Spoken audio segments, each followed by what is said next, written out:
Bonjour à toutes et à tous, vous écoutez Nala et la poussière du ciel, épisode 2. Êtes-vous prêts et prêts à vous immerger dans un riche patrimoine culturel et architectural du Jura ? C'est ce que vous propose le musée de l'abbaye, à Saint-Claude. Et là, la découverte est à tous les étages. Au sous-sol, remontez le temps pour parcourir les vestiges archéologiques de l'ancienne abbaye. Vous pourrez admirer 2 chapelles médiévales, des peintures murales du XVe ou encore les restes d'un cloître du XIe siècle. Ensuite, transportez-vous dardard dans l'art, puisqu'une partie du musée est consacrée à des œuvres d'art et comprend quelques grands noms. Vous voulez quelques exemples ? Et si on vous dit Raoul Dufy, Marc Chagall ou encore Pierre Bonnard ? Nala est impatiente de vous embarquer dans ce voyage coloré. Pour en savoir plus, rendez-vous sur juramusée.fr. Bonne écoute !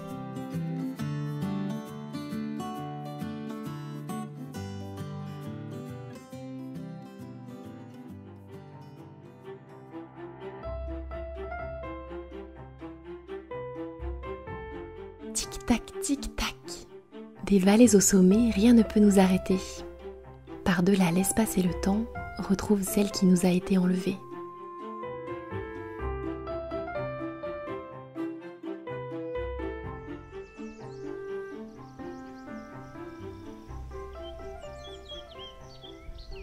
Nala et Granny sont toujours sur la piste de Nona qui a disparu lors d'une visite au musée de la boissellerie. Nos 2 enquêtrices ont pour seul indice une boîte renfermant un parchemin et de la poudre bleue. Nala a beau lire et relire le papier, elle donne sa langue au chat. La panique commence à la gagner. Quand elle tourne la tête, la fillette constate que sa grand-mère est très concentrée. Elle répète l'énigme en chuchotant. Jadis, on priait entre mes murs. Aujourd'hui, ma seule religion, c'est l'art. Grâce à mes vestiges, ainsi qu'à Guy Bardone et René Génisse, on parcourt les époques. Jadis, on priait entre mes murs.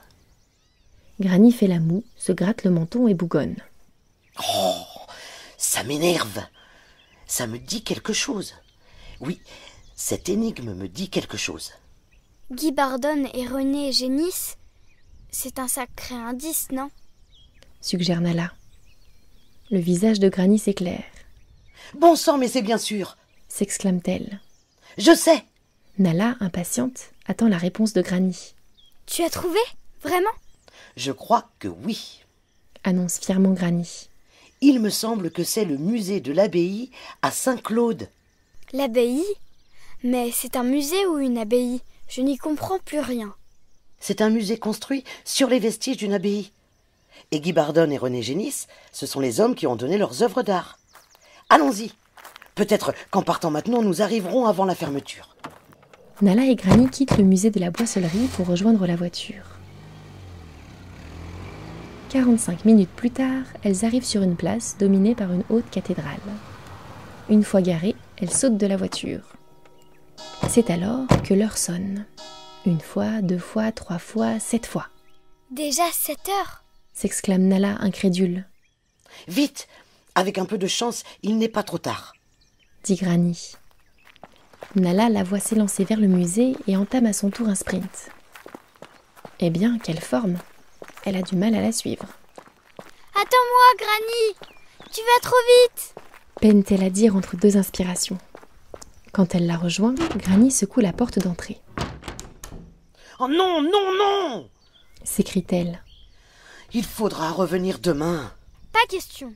Rétorque Nala. Granny l'observe interdite. Comment ça, pas question ? Nous n'avons pas vraiment le choix, ma chérie. C'est mal me connaître, Granny. Nala commence à fouiller dans la banane qu'elle porte autour de la taille.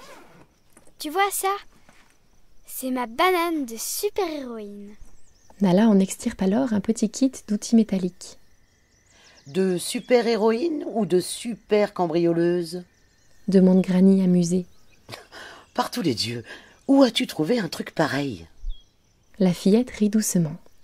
Je ne révèle jamais mes sources. Confie-t-elle. Eh bien, ça promet.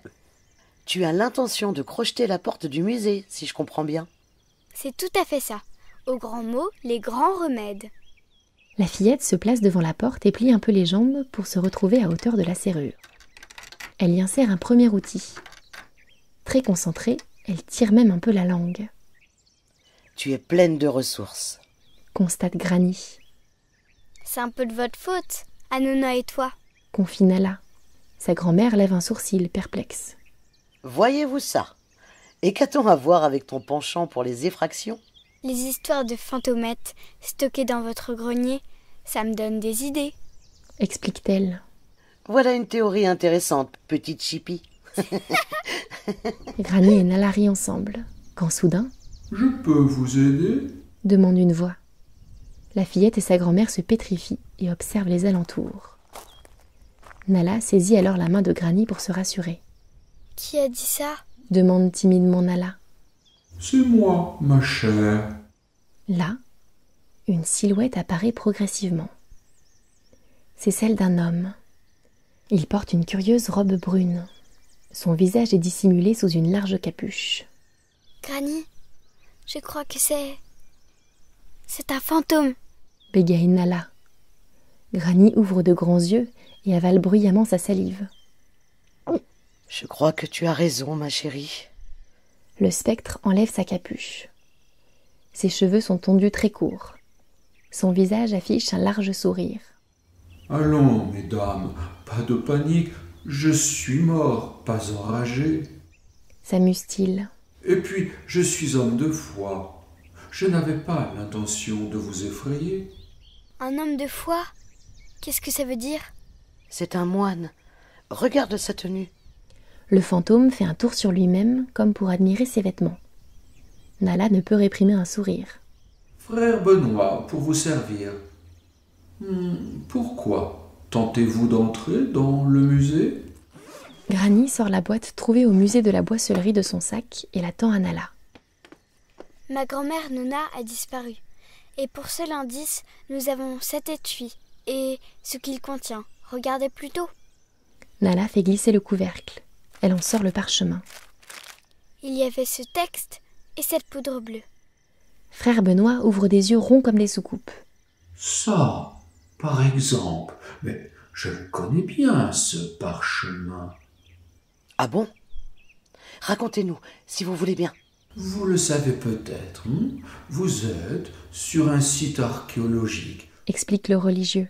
Le sous-sol du musée abrite des vestiges. Ceux de l'abbaye Saint-Claude. L'interrompt Nala. Le moine tourne la tête vers elle d'un air surpris. Je connais quelqu'un qui a fait ses devoirs. S'amuse-t-il. Eh bien moi, j'étais moine copiste à l'abbaye. C'est quoi ça, un moine copiste? Demande Nala. C'est un religieux qui recopie des textes. Explique Granny.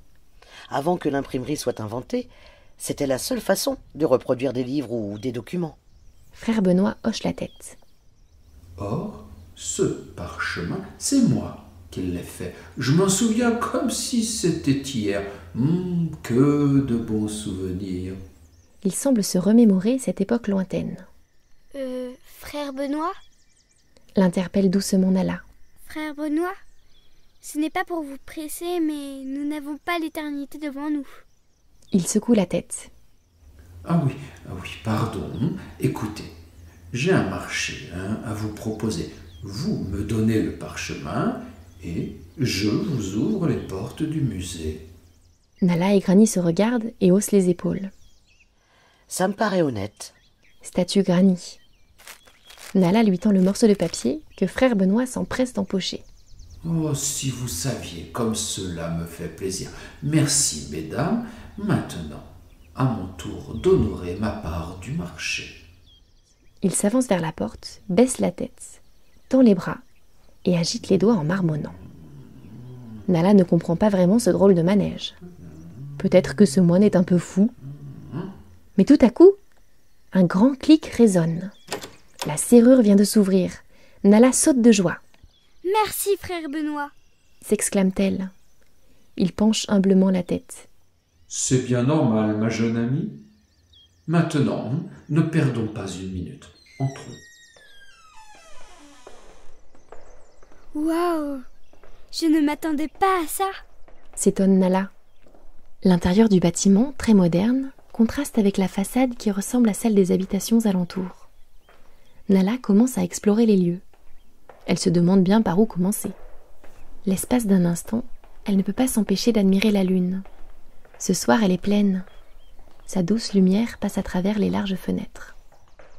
« Qu'est-ce que c'est que ce truc ?» crie soudain Granny.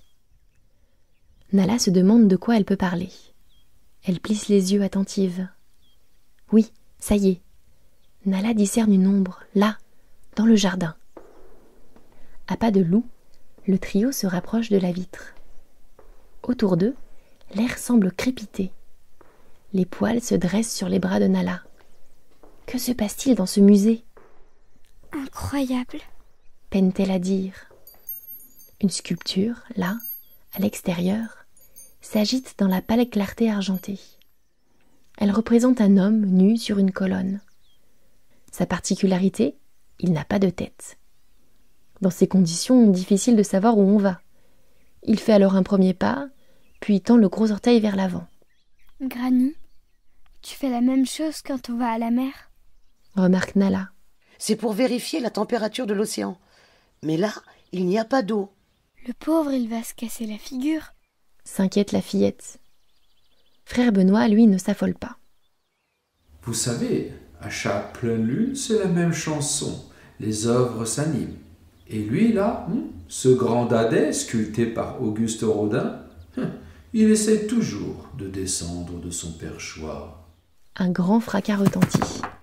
Et voilà, ça y est. Le personnage glisse le long de la colonne et commence à courir sans but aux quatre coins du jardin, ce qui provoque l'hilarité chez Nala et Granny. Allons bon. Je crois que ce n'est pas lui qui va vous donner des réponses. Tranche frère Benoît. Continuons. Tandis que la petite troupe arpente le musée, une odeur très douce parfume l'air. Nala respire profondément. Ça lui rappelle l'été, le soleil qui danse sur sa peau, la fraîcheur du jardin de ses grands-mères. Quand elle tourne la tête, de délicates fleurs bleutées s'envolent d'un tableau. Elles viennent de cet amandier-là. Vous le voyez ? Commente frère Benoît. C'est Pierre Bonnard qui l'a peint. En continuant leur exploration, quelqu'un les interpelle. « Et vous, là ? Vous allez où comme ça ?»« Ah, bonsoir, chère Françoise. » répond frère Benoît. Il se tourne vers Nala et Granny. C'est Françoise Gillot, une grande artiste. C'est une peintre et une écrivaine. Madame Gillot, ravie de faire votre connaissance, dit Granny. Je vous ai toujours beaucoup admiré. Granny fait une petite courbette devant le portrait de cette femme. Un portrait dévoré par deux grands yeux. L'une de ses pupilles est plus foncée que l'autre. Un nez tout droit domine son visage. « Merci, madame, vous êtes très aimable. » concède Françoise Gillot. « Toutefois, cela n'explique pas votre présence ici, en pleine nuit. » Nous cherchons Nona, mon autre grand-mère. Une boîte, avec un de mes parchemins, les a menés ici, précise frère Benoît. Je n'ai vu aucune grand-mère dans les parages. Je suis navrée. Nala est un peu déçue. Décidément, leur enquête piétine. Il leur faut trouver une issue. Et cette poudre bleue ? Si elle est au fond du coffret, c'est bien qu'il y a une raison. Elle présente l'écrin à Françoise Gillot. Et ça, madame Gillot, ça vous dit quelque chose ? Rapprochez-vous, ma chère. Encore ? Merci. Ah, naturellement. Ce n'est pas n'importe quelle poudre. C'est de la poussière de ciel. De la poussière de ciel. Qu'est-ce que cela peut vouloir dire ? C'est très poétique. Mais si vous avez plus d'informations, cela nous serait utile. Cette poussière de ciel vient d'une autre œuvre, celle d'un des plus célèbres artistes du XXe siècle, Marc Chagall. Une étincelle semble s'allumer dans le regard de frère Benoît. Je sais où elle se trouve. Suivez-moi. Merci, Françoise. Il se met à trotter curieusement en soulevant les pans de sa robe. Nala et Granny le suivent. Décidément, cette enquête les oblige à courir dans tous les sens. Le religieux s'arrête subitement, si bien que Nala manque de lui rentrer dedans. « Nous sommes arrivés !» annonce-t-il joyeusement. Nala lève la tête. Le cartel, la carte d'identité du tableau, indique Paris Soleil Rouge en guise de titre. Pourtant, l'œuvre est presque entièrement bleue. Des personnages flottent dans le ciel de Paris. Un ciel percé par un soleil incandescent, rouge comme un feu de circulation. Sur le côté droit, une vache présente un bouquet de fleurs très colorées. C'est toi qui cherches ta grand-mère? Comment le savez-vous, Madame la vache? Demande Nala. Les nouvelles vont très vite dans ce musée. Il paraît même que tu as de la poussière de ciel. Ajoute l'animal. On ne peut rien vous cacher. Dit Granny. Alors, tenez. Elle leur tend son bouquet. Nala le saisit décontenancée. Je vous remercie, mais je ne comprends pas en quoi ça va nous aider. Je ne peux pas vraiment vous en dire plus, je suis navrée. Si ce n'est que ces fleurs des champs vous seront indispensables pour votre prochaine étape. Une étape dans laquelle vous devrez retrouver une autre vache. Mais pas n'importe laquelle. Ma chère cousine Marguerite. Bonne chance! Voilà une rencontre qui suscite bien des interrogations. Nala et Granny seraient-elles dans une impasse? Si le portrait de Françoise Gillot les a mis sur la piste du tableau de Chagall, la vache présente dans la peinture leur a donné des indices énigmatiques. Un bouquet de fleurs et l'assurance qu'une autre vache, sa cousine Marguerite, détient d'autres éléments qui pourront les aider. Oui, mais voilà, quel est le lien entre une vache et des fleurs? Dans quel lieu emblématique du Jura cela va-t-il nous mener? Si tu as une idée, n'hésite pas à le dire en commentaire. À très vite!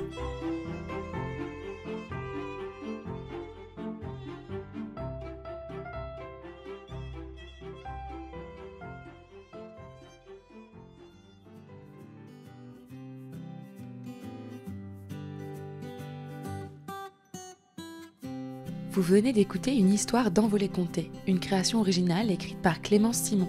Pour nous soutenir, mettez-nous 5 étoiles sur Apple Podcast et rejoignez-nous sur Instagram. À très vite!